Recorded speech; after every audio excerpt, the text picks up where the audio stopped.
La vapeur chinoise. Pays le plus peuplé du monde, la Chine a toujours eu un important retard dans son développement ferroviaire, ce retard étant souvent de l'ordre d'un demi-siècle.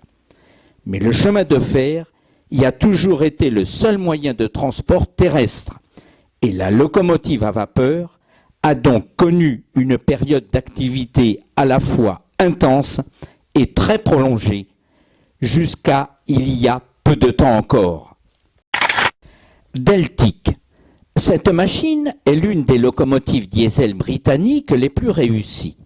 Elle doit son nom de Deltic à la lettre grecque delta, car son moteur est disposé avec 3 groupes de cylindres formant un triangle et actionnant 3 vilebrequins placés au sommet du triangle.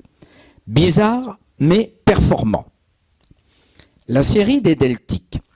Les essais de la Deltic s'étant révélés concluants, une première série de 22 locomotives est immédiatement commandée et est engagée sur les grandes lignes Londres-Écosse par l'une ou l'autre côte, au départ de Euston ou de King Cross.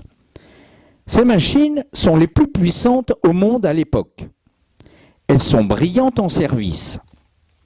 Une de leurs curiosités fut le système de chauffage à vapeur des trains, un système qui demandait des prises d'eau sous les grues hydrauliques des locomotives à vapeur, et même des prises d'eau en marche avec une écope plongeant dans les bacs installés sur les voies pour les locomotives à vapeur.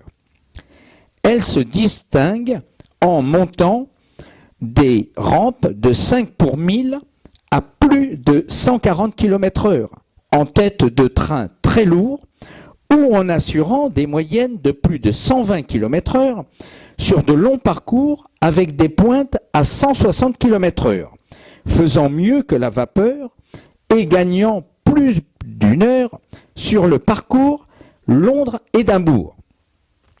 Leur carrière prend fin en 1982, chassée par l'électrification.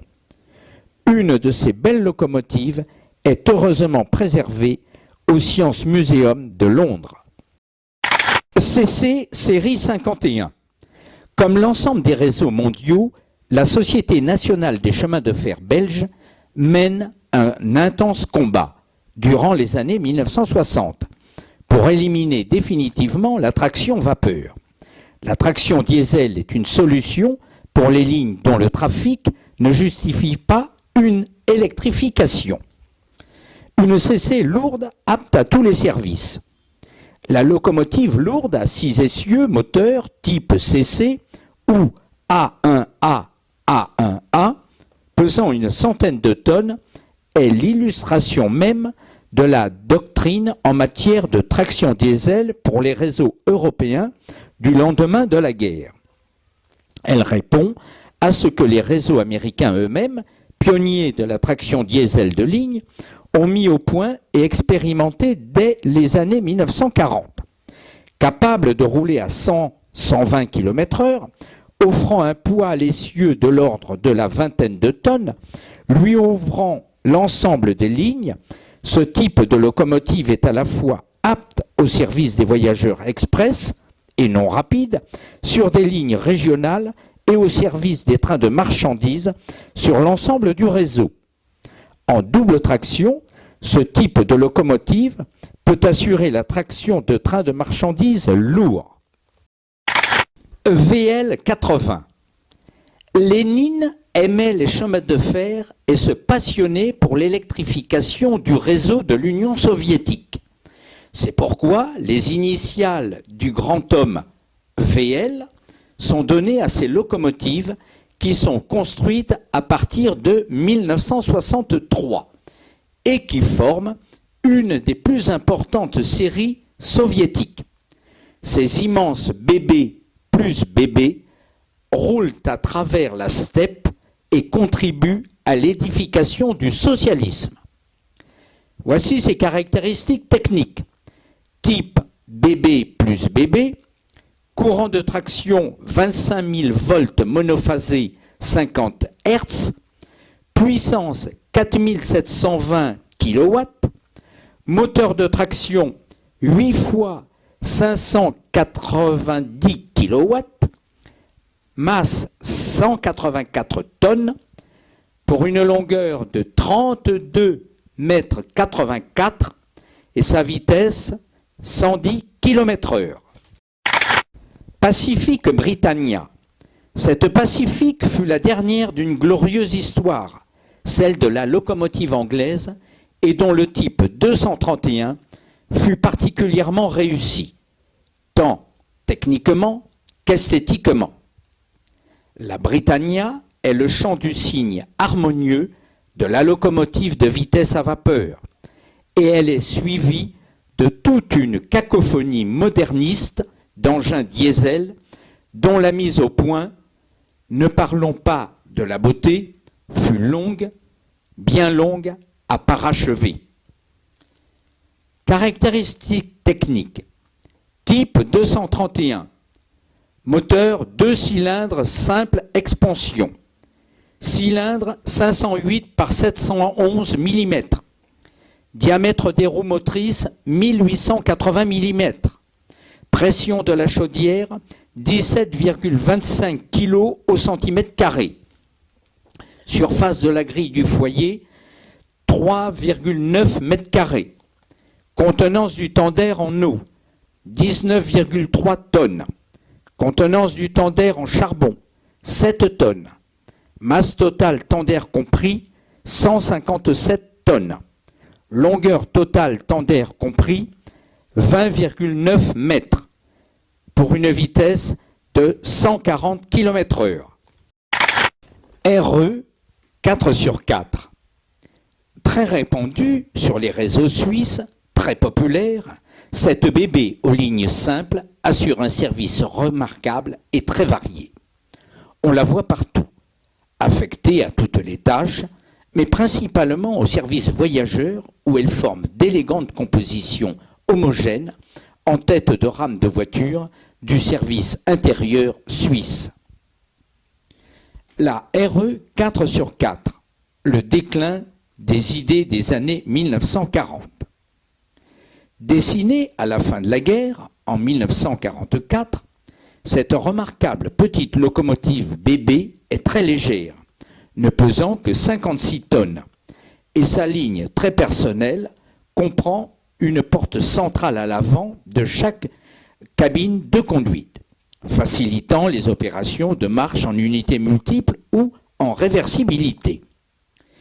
Plutôt fourgon automoteur pour train de voyageurs légers que locomotive, cette RE 4/4 peut fournir 1760 kW à une vitesse maximale de 125 km/h. Ces performances peuvent sembler modestes, mais n'oublions pas que, à l'époque de sa conception, le type BB était réservé aux locomotives lentes pour marchandises ou manœuvres, et que les ingénieurs craignaient qu'une locomotive sans bogie porteur et directeur avant ne puissent être stables au-dessus de 100 km/h, comme c'était le cas en traction vapeur. La RE 4x4 est bien la bébé la plus rapide du monde à l'époque, en contradiction avec toutes les théories admises. Elle démontre que les essieux porteurs sont inutiles sur une locomotive électrique. Elle sonne le glas des 2D2, 1CC1 et autres machines complexes et lourdes, et prouve que la locomotive dite à adhérence totale type BB ou CC est aussi apte à la vitesse. EMD SD 42. Ces puissantes locomotives font entendre leurs grondements sourds dans les plaines de l'Ouest américain, remorquant à plusieurs des trains de marchandises qui semblent s'étirer derrière elles jusqu'à l'horizon. La plainte de leurs sirènes se répercute de rocher en rocher, sous la chaleur de plomb de l'Arizona. Denver and Rio Grande Western, lit-on, répété à l'infini sur chaque wagon qui passe. Le triomphe de la General Motors. Dès les années 1930, la grande firme de construction d'automobiles se lance dans la conquête du marché représenté par la vente de locomotives diesel aux compagnies de chemin de fer.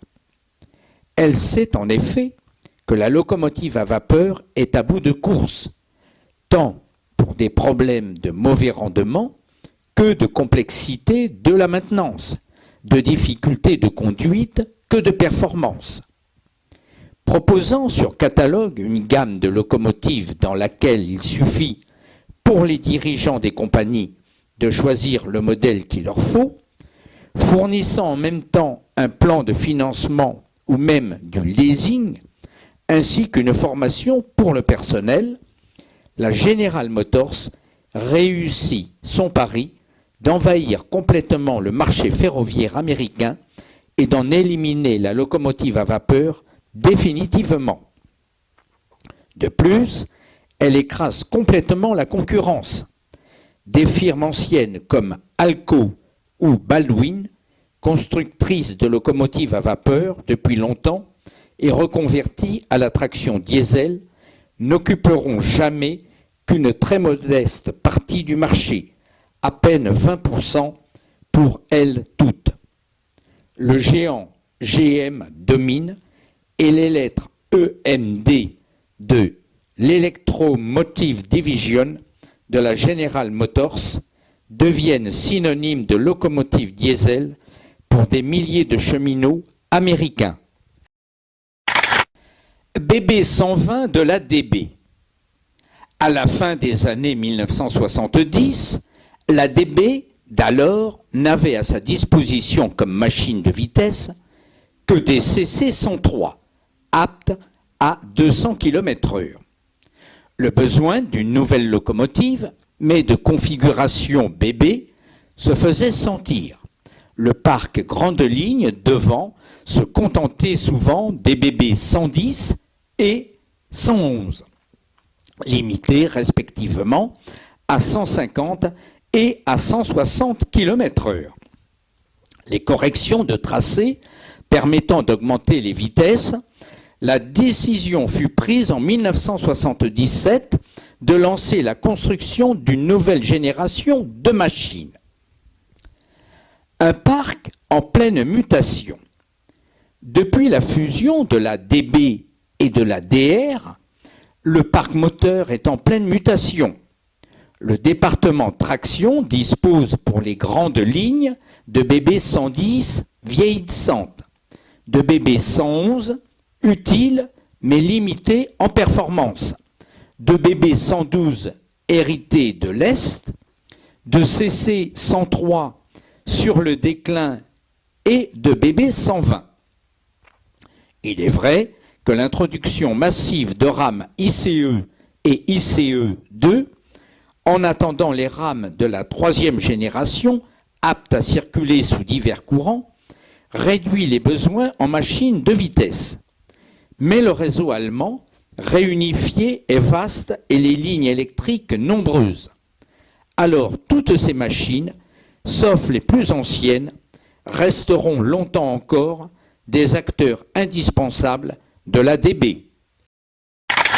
Break 03. Le réseau belge connaît une grande tradition, celle de l'automotrice rapide, la solution la plus efficace pour un réseau dense aux nombreuses gares rapprochées, desservant un pays peuplé. Les rames de la série 03, surnommées Breaks, sont un exemple récent de cette politique. Le réseau belge, réseau de proximité.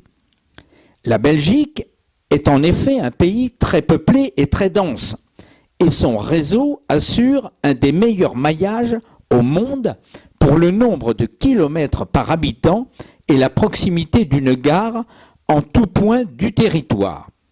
Mais la desserte de nombreuses gares pendant un trajet a pour effet de multiplier les ralentissements, les arrêts et les redémarrages, donc de diminuer très sensiblement la vitesse commerciale des trains.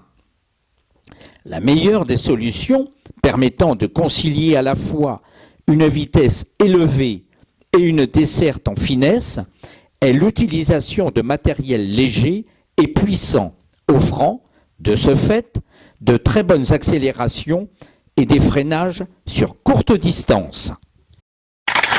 Série EA. Si elle a un air de famille évident, rappelant d'autres locomotives très modernes des réseaux européens, la EA des chemins de fer danois est aussi très au goût du jour par son équipement électrique et ses performances remarquables. De plus, elle est la seule série de locomotives électriques actuellement en service sur le réseau danois, réseau converti récemment à la traction électrique. La bébé danoise. Le Danemark commande à la firme allemande Henschel les 2 premières locomotives de sa future série de locomotives de vitesse, les bébés série 3001 et 3002, ou encore dite série EA. Puis la firme Scandia fournira le reste de la série, les numéros 3003 à 3022 entre 1984 et 1986. Ces machines ne pèsent que 80 tonnes pour une puissance de 4000 kW, ce qui les place parmi les locomotives européennes les plus performantes. La vitesse maximale de 175 km/h ne peut toutefois être pleinement utilisée sur le réseau danois pour le moment, les électrifications et l'aménagement des lignes pour les grandes vitesses étant encore en cours. ICE, l'Intercity Express, ou ICE, est un train de liaison entre les importantes métropoles allemandes et il est destiné à rouler à 280 km/h. C'est un train très rapide, lourd, au grand confort très classique, mais différent du TGV français ou du Shinkansen japonais. Il a battu un record à 406 km/h en 1988. Le concept Intercity, le réveil. L'Allemagne de l'Ouest s'américanise après la guerre et le time is money gagne les esprits. Mais c'est d'abord l'automobile allemande, avec ses autoroutes, qui relève le défi. La Deutsche Bundesbahn, le réseau ouest allemand d'après-guerre, lance alors les relations rapides intercity avec des rames diesel ou électriques et le succès est tel qu'il faut assurer ces relations par train classique avec des locomotives capables de tenir le 200 km/h sur les portions de ligne l'autorisant. En particulier, le Lufthansa Airport Express traite, pour le compte de la compagnie aérienne allemande, des relations rapides par le rail et montre, d'une manière exemplaire, le pragmatisme des compagnies aériennes qui savent prendre le moyen de transport le plus performant selon les cas. P40 AMD 103. Révélé par la grande presse en tête du train de la dernière campagne électorale de Bill Clinton, déjà présenté par la presse américaine spécialisée comme étant la locomotive du XXIe siècle, la P40 aura pour tâche plus modeste la remorque des trains de voyageurs Amtrak à une vitesse de 160 km/h si cette possibilité lui est offerte par les voies sur lesquelles circulent encore des trains de voyageurs aux États-Unis. Le retour de la locomotive pour train de voyageurs. Depuis plus d'une trentaine d'années, la locomotive américaine pour train de voyageurs avait disparu quand Amtrak, en 1990, lança un appel d'offres pour la fourniture d'une locomotive destinée à ce type de service. En effet, la quasi-disparition du service voyageurs grande ligne aux États-Unis à la fin des années 1960 a conduit le gouvernement à la création d'Amtrak en 1971. Cette société, pour faire rouler de nouveau des trains, est bien obligée d'utiliser ce que les constructeurs offrent sur leur catalogue. Des locomotives pour trains de marchandises, puisque pratiquement les trains de marchandises sont seuls sur le réseau national. En 1972, Amtrak commande auprès de l'Electromotive Division, EMD, de la General Motors, une série de 150 locomotives type SDP-40, c'est-à-dire de puissantes CC donnant 3000 chevaux, mais qui se révèlent, dans les faits, peu adaptées. C'est bien le type BB qui se révèle le plus souple et le plus rapide en service voyageur. Et Amtrak y reste fidèle à partir de 1976 avec une grande série de 210 locomotives type F40 commandées chez le même constructeur. Donnant aussi la même puissance, facilement utilisable en unités multiples de 2 ou même 3 dans la traversée des Rocheuses, ces F40 sont renforcés durant les années 1980 par des bébés type GP40. Mais toutes ces locomotives sont fondamentalement des machines pour trains de marchandises lourdes, lentes, puissantes. CC classe 201. Ces locomotives sont le signe du renouvellement du chemin de fer irlandais, dont la renaissance et la reprise de trafic se confirment. Construite en 1994 par General Motors Locomotive Group de Londres, ces CC peuvent rouler à 160 km/h, mais quand l'état des voies le permettra, car le réseau irlandais a un long passé à surmonter, et la vitesse maximale de 112 km/h est la règle actuelle. Caractéristiques techniques.